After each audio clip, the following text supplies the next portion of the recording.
Bienvenidos al GiroCast, un espacio donde hablamos de tecnología, innovación y startups. Mi nombre es Rodrigo Valdés, fundador y director ejecutivo de GiroLabs, y hoy le tenemos como invitado a un gran amigo, Mateo Acosta. Él es ingeniero en electrónica con énfasis en mecatrónica de la Facultad Politécnica y aparte fue compañero mío ahí en Lofi. Fuimos coworkers dentro de la misma oficina. ¿Verdad? Siempre seguimos mucho a Pop Paraguay y realmente muy contento con todo lo que Pop ha logrado en estos años de trabajo. Creo que 8 años más o menos de trabajo ya. Entonces, la idea de hoy es hablar un poquito sobre tecnologías de impresión 3D y prótesis de impresión 3D, que es la especialización que tiene Pop Paraguay, ¿verdad? Que hace prótesis, ahí nos va a contar Mateo, de manos, de brazos y de piernas. Pero antes, Mateo, gracias por haber aceptado la invitación. ¿Cómo estás? Hola Rodri, qué gusto estar en el GiroCast, que pucha, siempre siguiendo ahí cada uno de los capítulos y ahora tener el privilegio de poder compartir con ustedes y bueno, que la audiencia pueda ir conociendo un poquito más de lo que es PO, de lo que son las prótesis, la impresión 3D. Creo que es una excelente plataforma para que la gente pueda nutrirse un poco de esto, porque en Paraguay hay muy pocos espacios para conocer sobre esta tecnología. Buenísimo.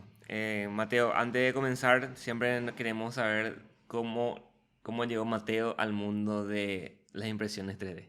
O sea, desde tu inicio, ¿verdad? Desde chico, cómo llegaste hasta la electrónica y después a la impresión 3D. Bueno, famoso esa frase cliché que decía, yo desarmaba cosas luego, ¿verdad? Siempre era desarmaba. Después, más o menos, en la escuela como que nunca tuve un enfoque tecnológico, pero a partir del colegio sí, ¿verdad? En el colegio ya hice un colegio técnico en electrónica y bueno, ahí las expos cada año, ¿verdad? Se hacían proyectos de expo técnica, digámosle, y bueno, y me fui adentrando cada vez más en la electrónica. Entonces ahí ya me definí como carrera, voy a seguir electrónica en la facultad. Y bueno, inicio en la facultad, por algún motivo tuve que cambiar de carrera porque tenía que empezar a trabajar y cosas así. Entonces tuve un año de electricidad, no me fascinó electricidad, de verdad, y después sí electrónica, me mudé. Y bueno, ahí ya me enfoqué a la carrera. Pasaron los años, más o menos 2010, 2011. 13, más o menos cuando 2013 empieza un proyecto muy lindo que era un club de robótica. 14, sí, 2013 por ahí yo me meto a lo que sería el club de robótica Con Gary y Servini y con demás. Gary en la Facultad Politécnica. Entonces ahí bueno, hacíamos las competencias de robótica y bueno, ahí Gary viaja a Argentina si mal no recuerdo y conoce un poco lo que es la impresión 3D. En Argentina ya había un grupo de personas que en ese entonces las impresoras 3D se hacían por replicación, ¿verdad? No era por comprar una impresora porque en ese momento las impresoras contaban, no sé, 15.000, 20.000 dólares, ¿verdad? Entonces el concepto eran máquinas autorreplicables que vos podías imprimir sus partes y armar tus propias máquinas, y eso es lo que estaba pasando en Argentina y había como un núcleo de varias personas y bueno, trae unas piecitas en 3D de ahí, ¿verdad? Entonces fue ahí mi flechazo al mundo de impresión 3D, el hecho de que decía él, estos son piezas hechas con una impresora 3D en una máquina que imprime con plástico y nosotros así como, what, ¿cómo puede ser, verdad? Nunca escuché eso y ahora es como un término tan naturalizado ya, ¿verdad? Bueno, por lo menos en mi mundo, pero yo creo que al ver ahora ya está más difundido, pero en ese momento era un concepto totalmente diferente, que uno pueda producir algo que se hizo en la computadora y en cuestión de horas tener ya algo físico, ¿verdad? Y estamos hablando hace menos de 10 años, ¿verdad? Eso sí, sí. La impresión 3D ciertamente tiene una antigüedad ya de 40 años, básicamente, ¿verdad? El origen. Es una tecnología más vieja que el iPhone, pero más estuvo tan cerrada que no pudo, digámosle, accederse. Entonces, era una tecnología súper exclusiva. Entonces, en los inicios, allá en los 80, y hacían que los costos sean extremadamente caros, de miles de dólares. Y bueno, 2005, sí, 2005 más o menos, se da un boom, digámosle, porque esta tecnología caduca sus patentes. Un grupo de estudiantes universitarios de Reino Unido creo que decide replicar una máquina 3D y hacer open source, ¿verdad? Hacer como disponible todo el código, hacer placas de Arduino en ese momento que se podían usar y, y todo el historial no sé, todas las varillas, todos los tornillos, todos los datos que vos necesitas para replicar tu impresora 3D. ahí se da, ¿verdad? Más o menos 2005 en adelante. Por eso es que sentimos como que hace 10 o 15 años nomás aparecieron las impresoras 3D, pero realmente pasa que ahí se democratizó el acceso, o sea, se permitió que cualquier persona con una inversión mínima ya pueda tener una impresora 3D. Y ahí los usos empiezan a dispararse, ¿verdad? Qué importante este tema de los clubes y las comunidades de tecnología, de robótica en este caso, que se forman en las facultades, pero también que trascienden básicamente la academia y luego después ya van a estudiantes de colegio o aficionados, makers, que le gusta meterse en en este tema. ¿Cómo le ve el tema de las comunidades? Sí, definitivamente creo que uno puede alimentar sus ganas de ir probando cosas nuevas. La facultad tiene su línea de acción, su forma de educar, de su contenido programado, ¿verdad? Que fue programado durante 15, 20 años probablemente, ¿verdad? Entonces tiene una estructura rígida. Sin embargo, en los clubes de ciencias, clubes de electrónica, de robótica, de ajedrez, uno se enfrenta a lo nuevo, ¿verdad? Es como que vos tenés acceso a esa placa que se lanzó hace 3 meses porque alguien compró y trajo y está probando. Entonces vos tenés la posibilidad de probar tecnologías muy recientes en esos espacios con una flexibilidad totalmente, digámosle, ágil, ¿verdad? Donde vos podés programar una placa FPGA o algo así que de repente no tenés en la facultad, podés hacer en un club de robótica. Y eso te permite, bueno, que tu mente viaje un poco más lejos y posicionarse en lo que en el mercado se está haciendo actualmente, ¿verdad? Entonces, para mí por lo menos fue tocar lo que era la primera vez una impresora 3D o una pieza impresa en 3D y decir, bueno, me gusta materializar lo que me imagino en la cabeza, ¿verdad? Entonces dije, necesito esta herramienta, ¿cómo puedo proseguir a eso? ¿Verdad? Empecé a investigar y ahí en Argentina me mandaron por encomienda nacional en ese momento una cajita que eran así más o menos como una cajita de zapatos con todas las piezas de 3D impresas en 3D por una madre, padre o algo así de mi impresora, ¿verdad? Entonces ahí fue como la primera máquina que hicimos en la Facultad Politécnica, funcionó, en realidad no funcionó en la primera, ¿verdad? Tuvimos un gran problema porque con el entusiasmo conectamos todo y ¡pah! Se quemó. Entonces, pero bueno, con el club ahí, con Gary, con el equipo fuimos indagando qué es lo que pasó, volvimos a comprar los componentes y bueno, en la segunda sí ya funcionó de una. Qué bueno, qué bueno. Entonces ahí empezó como tu interés hacia la impresión 3D. Me comentaste que hay como un montón de aplicaciones para las impresiones 3D. ¿No puedes mencionar como que las más comunes, por lo menos a nivel comercial o industrial, que se utilizan hoy en día? Sí, como te digo, 2005, 2010 más o menos en ese rango de tiempo, las impresoras 3D se vuelven algo accesible y hay un crecimiento en usos, ¿verdad? Eh, tantos artistas, también ingenieros, mecánicos, electrónicos, no sé, arquitectos, empiezan a usar la impresora 3D y cada uno usa para su fin. Como es tan accesible, tan maleable, tan diversas las aplicaciones. Entonces, bueno, el origen obviamente es para el prototipado industrial. Esa es la motivación que inspira las impresoras 3D. Crear prototipos de un producto antes de que salga al mercado, probar en su línea de producción si es que va a entrar, si es que los robots van a atajar, van a sujetar. Entonces se crea el producto de modelo, se hacen experiencias con usuarios.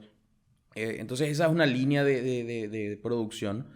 Pero actualmente ya esa línea no es, digámosle, la prioridad, ¿verdad? Ahora la personalización es lo que gana, el hecho de crear productos individuales, no sé, en el arte, por ejemplo, calzados que son hechos en base al pie de cada persona, o instrumentos o musicales y cosas así también súper locas. Entonces hay un rubro artístico que exploran diferentes usos y un rubro de desarrollo de productos también, ¿verdad? Que ahora, bueno, no sé, es fácilmente utilizable para crear, no sé, un pendrive en 3D y vos personalizás con tu marca. Entonces el mundo del merchandising, por ejemplo, es muy rentable ahora en Paraguay, por ejemplo. Que antes lo único que tenías era la opción de hacer sublimación o hacer llaveros o hacer esto. Con la impresión 3D puedes hacer trofeos súper personalizados, puedes hacer llaveros, merchandising únicos, ¿verdad? De repente cubos Rubik's, no sé, un montón de cosas así. Y las empresas, cuanto más diverso o cuanto más nuevo es un producto, más le interesa, ¿verdad?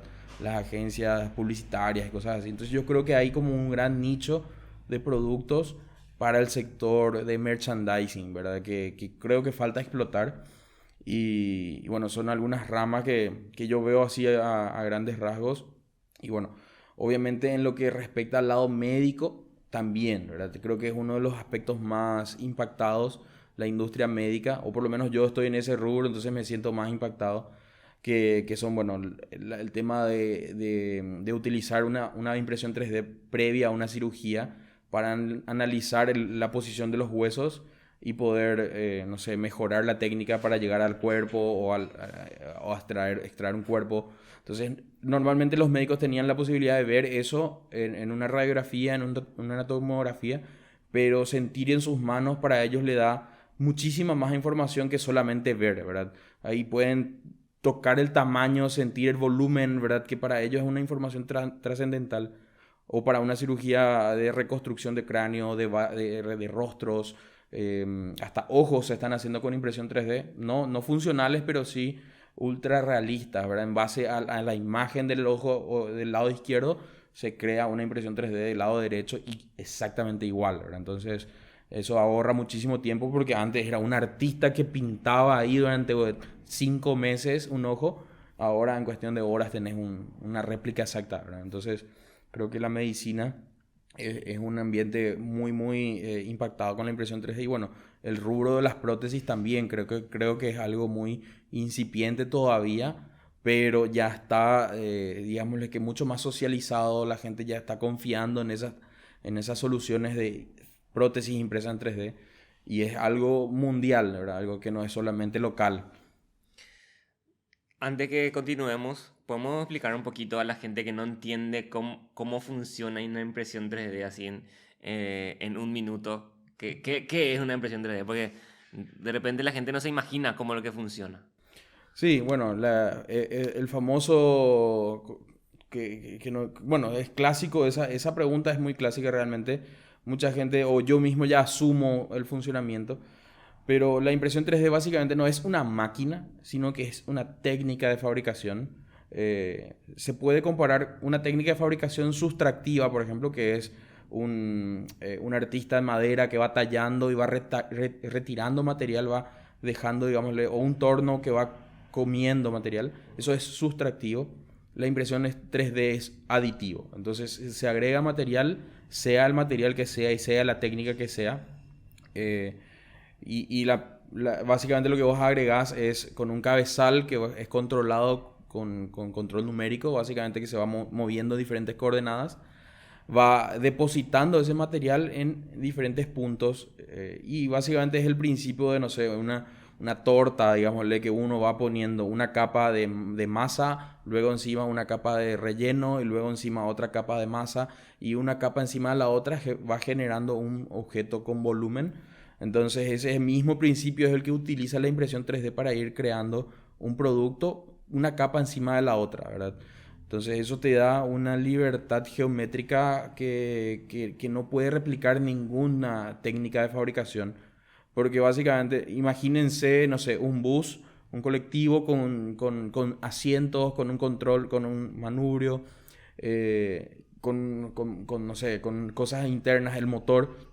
Uno con impresión 3D puede hacer todo el colectivo con todas esas partes de una sola vez y hacer como un pequeño merchandising de eso sin tener que ensamblar nada, ¿verdad? Entonces, sin embargo, con otras técnicas que se tenía que haber hecho, primero la carcasa, lijar, quitar todo el relleno, bueno, poner adentro los diferentes asientos, ¿verdad? Entonces la impresión 3D tiene una libertad geométrica que no puede replicar ninguna otra técnica de fabricación tradicional.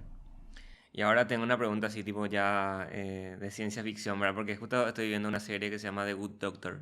No sé si ya te preguntaron, ¿verdad? Pero en una parte hay un capítulo donde ellos reemplazan el fémur de una persona con un fémur impreso en 3D de titanio, ¿verdad? Eso no sé si es factible o no, pero pasó en la serie, ¿verdad? Quería saber un poquito hasta dónde llega también, cuáles son los límites en ese sentido. Yo creo que en mi ignorancia también con el tema de repente de implantar piezas internas, porque hasta ahora no tuve esa experiencia, ¿verdad? Pero yo creo que es totalmente factible, ¿verdad? La tecnología de impresión en titanio ya es una realidad. Hay tecnologías que son mucho más accesibles que pueden imprimir un híbrido entre plástico y metal y al cocinar esa pieza el plástico se esfuma, digámosle, y el metal queda fundido. Entonces se encoge ligeramente, pero ya queda algo de metal. Entonces yo veo factible el hecho de imprimir ya algo de metal que pueda ser impreso, o sea, se pueda imponer dentro del cuerpo, ¿verdad? Entonces, y hay otras cosas. Entonces yo creo que es algo extremadamente factible ya en la actualidad, ¿verdad? No es algo tan futurista.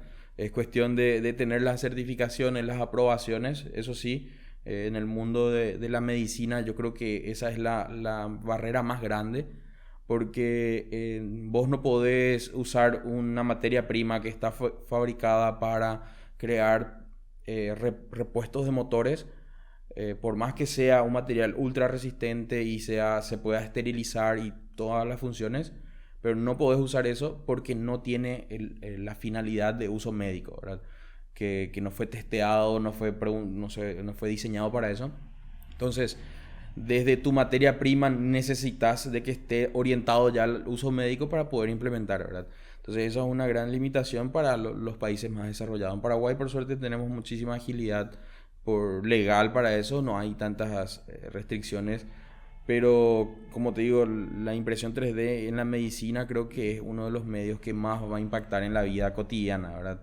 Ahora vemos solamente algunas piezas que se utilizan prequirúrgicas, se llaman, que básicamente antes de la cirugía se puede analizar, pero yo creo que es totalmente posible de que en unos pocos años ya hayan impresoras 3D que estén haciendo reemplazos directamente del hueso, ¿verdad?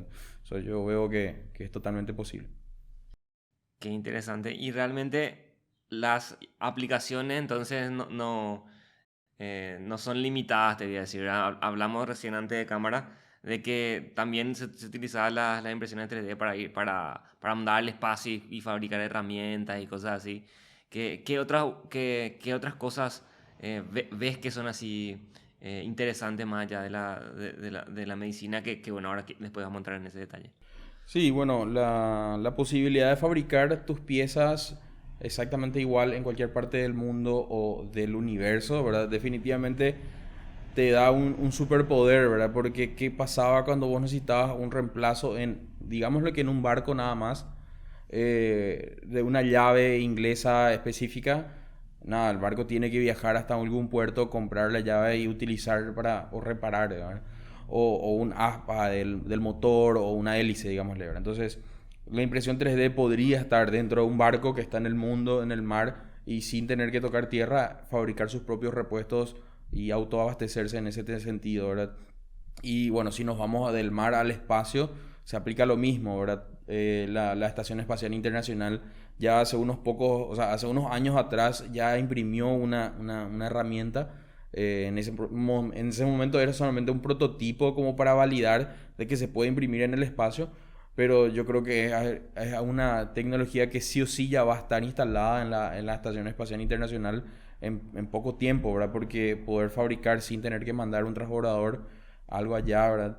Y bueno, ya si nos vamos más lejos para viajes espaciales en Marte, ahí ya no estamos hablando solamente de impresión 3D de herramientas, sino que de los mismos hábitats donde podrían vivir los humanos antes, ¿verdad? Entonces, se está hablando de llevar impresoras 3D autónomas que funcionen con energía nuclear o solar, que utilicen los mismos sustratos que existen en Marte para fabricar los hábitats, o sea, tipo las cúpulas.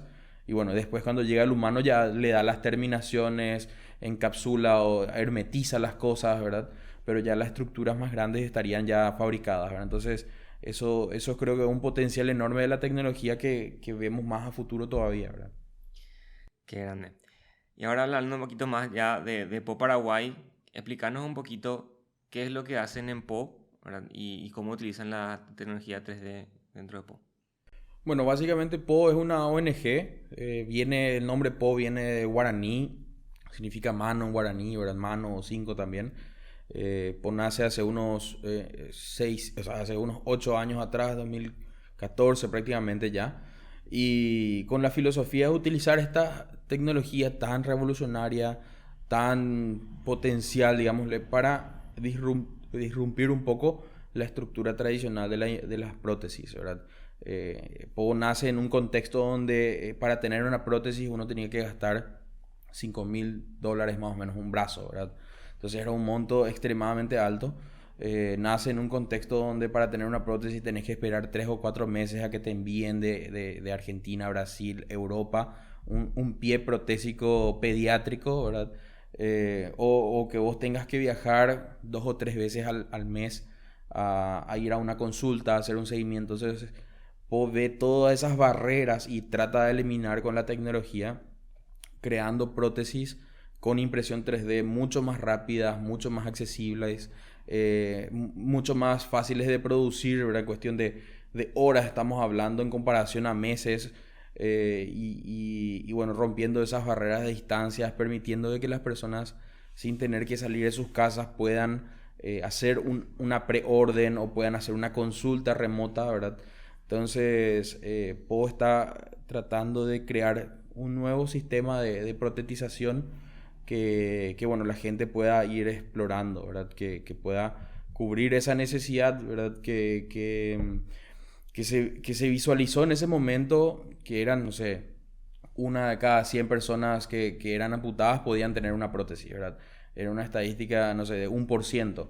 Entonces estamos hablando de una necesidad de que 99% de las personas no tienen una prótesis, era una necesidad tremenda y bueno, necesitábamos una alternativa. Y Po dice, bueno, seamos esa alternativa, pero totalmente disruptiva, ¿verdad?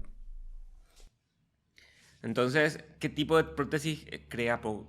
Creo que comenzaron cuando yo me acuerdo creo que los premios Tío Conecta, creo que fue una de las vidrieras más grandes que tuvo Po en aquel momento, que imprimían primero lo que serían las manos, ¿verdad? Por eso es Po, ¿verdad? Pero ahora hacen otro tipo de cosas también, ¿verdad? Sí, Po nace justamente con el motivo de hacer manos, porque digámosle, parte de una red de voluntarios del mundo. Eran como 100 personas que dijeron, usemos estas máquinas, usemos esta tecnología para hacer prótesis de manos. Se hizo algunos prototipos. Esos prototipos fueron los que se produjeron en los primeros meses acá en Paraguay y se probaron, se validaron, tuvimos un primer usuario. Entonces, Po nace en el contexto de hacer manos con impresión 3D, ¿verdad? Por eso el nombre. Pero a medida que fuimos tocando un poco más, acercándonos más a la necesidad, nos dimos cuenta de que la necesidad no era única y exclusivamente manos.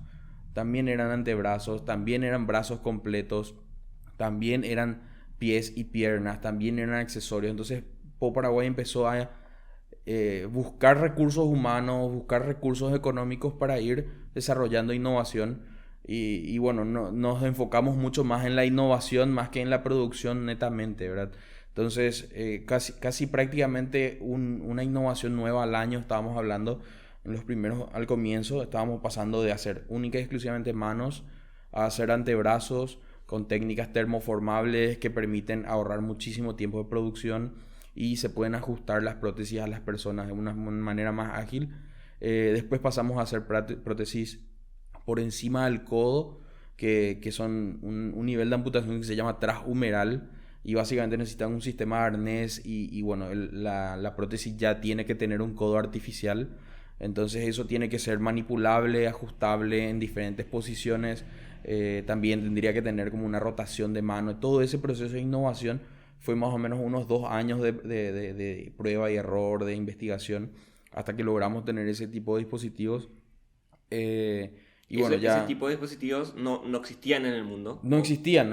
O sea, teníamos diferentes intenciones en el mundo, ¿verdad? Eran como prototipos de un codo, prototipos de un socket, que son los encastres que van por el cuerpo, pero no habían como un dispositivo concreto, ¿verdad? Todavía no había un producto, sino que había como que ideas. Habían partes de un producto, no sé, las manos, Y eso es lo que fue haciendo un poquito, viendo todo lo que había, los recursos open source que habían, juntar todo eso y generar, ¿verdad? Básicamente, muchos de nuestros proyectos son proyectos de tesis de universitarios paraguayos, de universidades paraguayas, que, que se enfocaron en recolectar toda esa información y generar un producto único, digámosle, ¿verdad?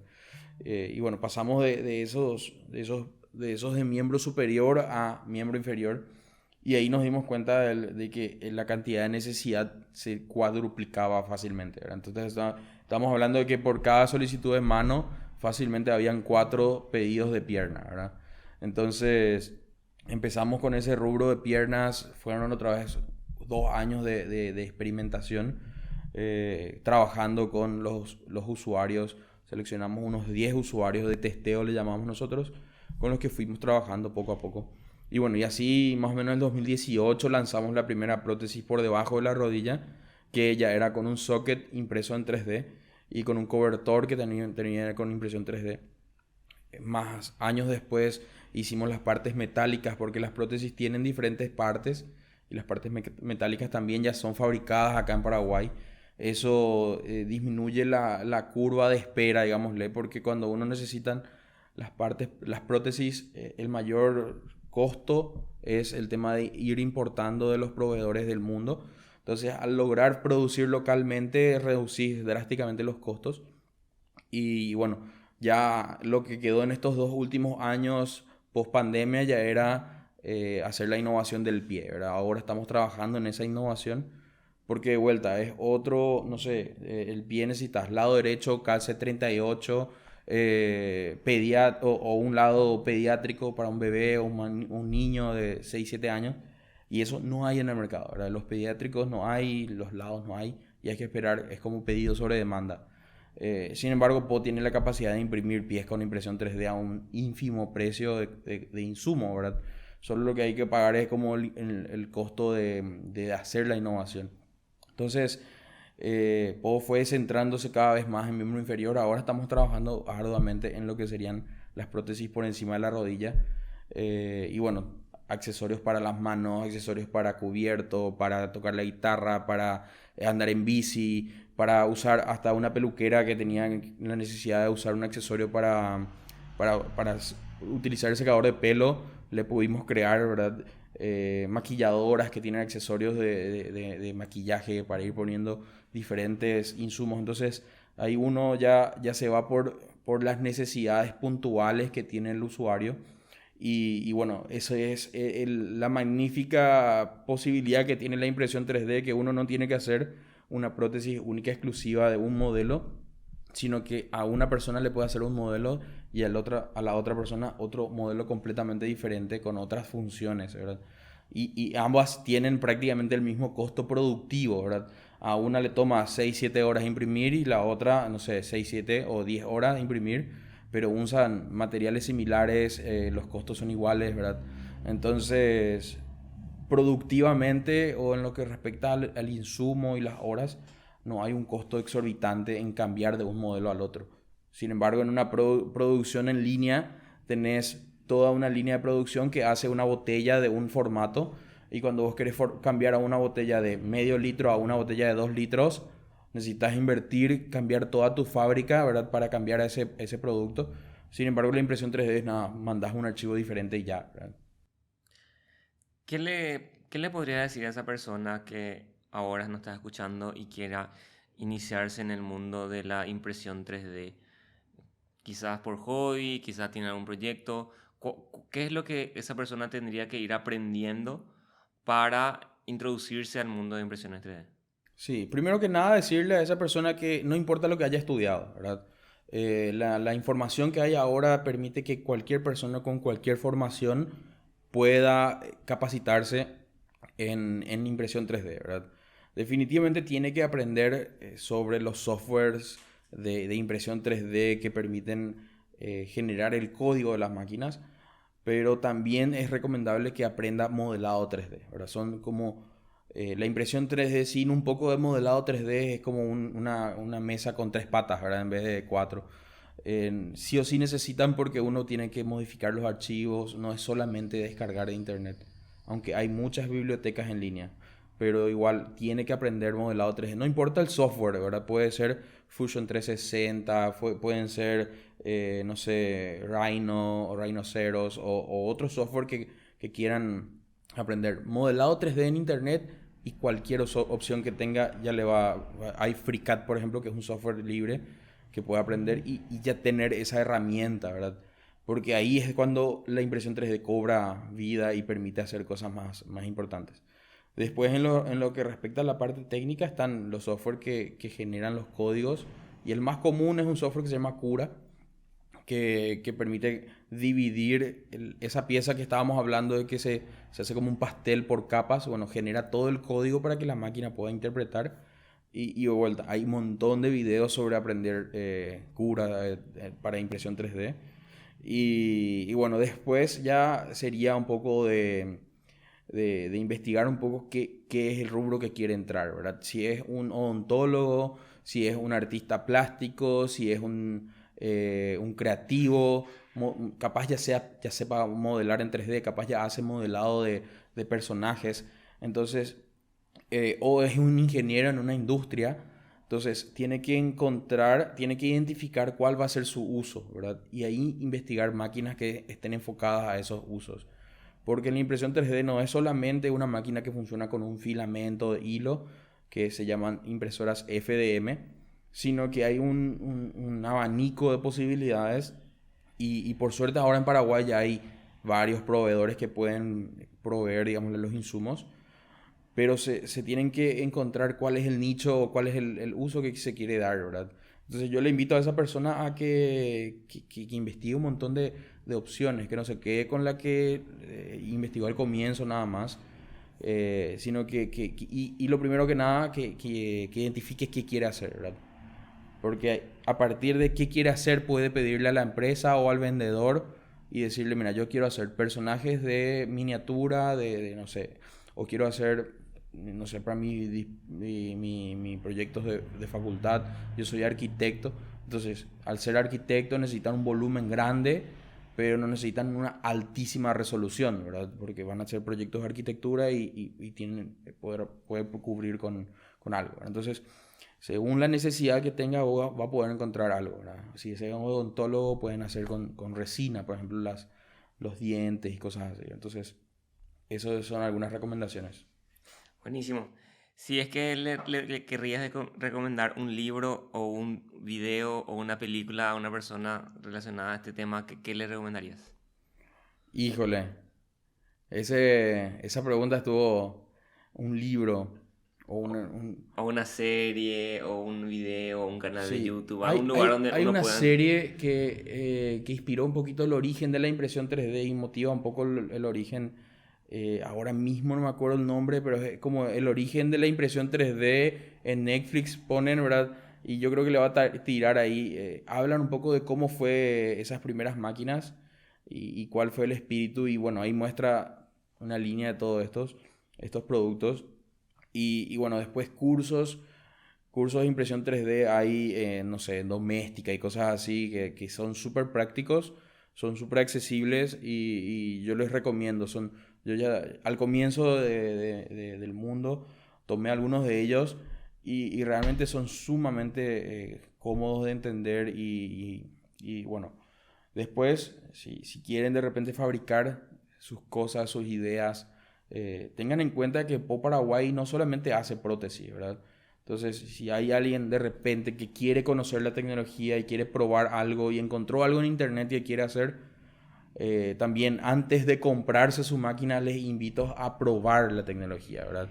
Porque me pasa muchísimo de que querían hacer letras corpóreas y compran una máquina gigantesca que cuestan miles de dólares y al final le toma demasiado tiempo hacer, ¿verdad?